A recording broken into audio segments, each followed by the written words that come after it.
This is the video I'm making as a claim for AliExpress regarding a helmet I ordered that I'm not satisfied with and a request for further evidence. This is the helmet. Helmet's fine, the actual shell's fine. The helmet strap system is like this with sliders to make adjustments. As you can see, the slider is on the external part of the strap. Okay. This is true at the back as well as the front, as you can see. However, on this side, it's not been assembled correctly. It's not simply a case of unscrewing it and turning it around.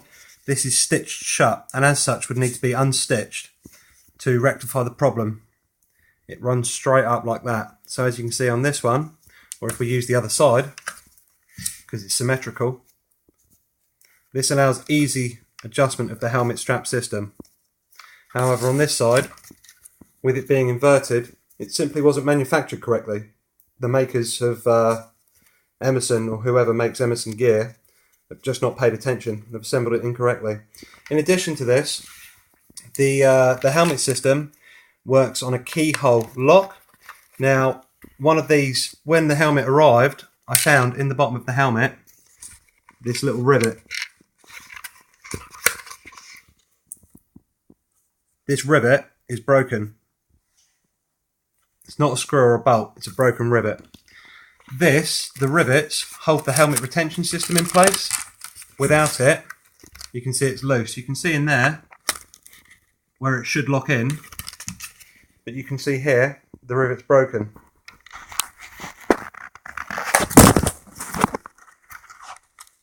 It should have a rivet on both sides that connect in to the keyhole system here.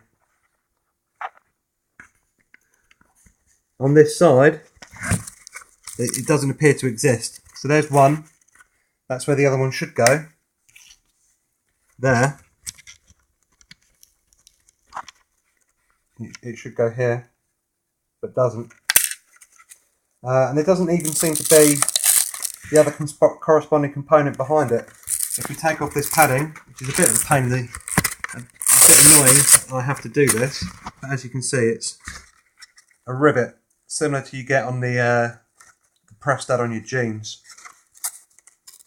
It's sturdy enough, no breaking or weakness on that. So I only have half of the rivet component. I have this bit that you see here, a mushroom head bolt, but the back of that is not present when the helmet was delivered. So it should sit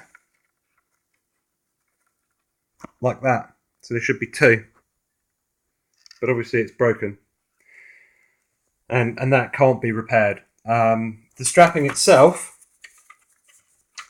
where is it? There. This can be repaired. I spoke to my local tailor. They do alterations work and stuff like that. They said that they can cut this and re-stitch it, and it's a flat charge of £20 to basically unstitch and re-stitch this piece of webbing here, because that's what needs to be done. That needs to be unstitched.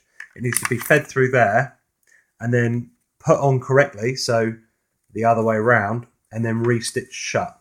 It's a tricky job. It's a small fiddly job because it's so close to that mount, so it's going to be a tricky job, they told me. It's £20 flat charge for an hour's work. They just charge £20 for an hour, and they say that, you know, it's minimum £20 charge. This in itself is a pain. The helmet doesn't stay secure, but if I put a bit more time and thought to it, maybe I'll be able to find a fix for it. But arguably, the helmet is not as described. Any picture you look at the helmet, and I have looked, and you only need to use your common sense to recognise that that's correct. Both sides, front and back, are correct. That side is correct. That side clearly is not correct. It's not just a case that it's twisted. You can see that this is stitched component. It's just been fitted wrong. It can't be fixed without unstitching it. And again, this part of the helmet band is broken. It's not, you know, it doesn't work. Okay, thank you for watching my video.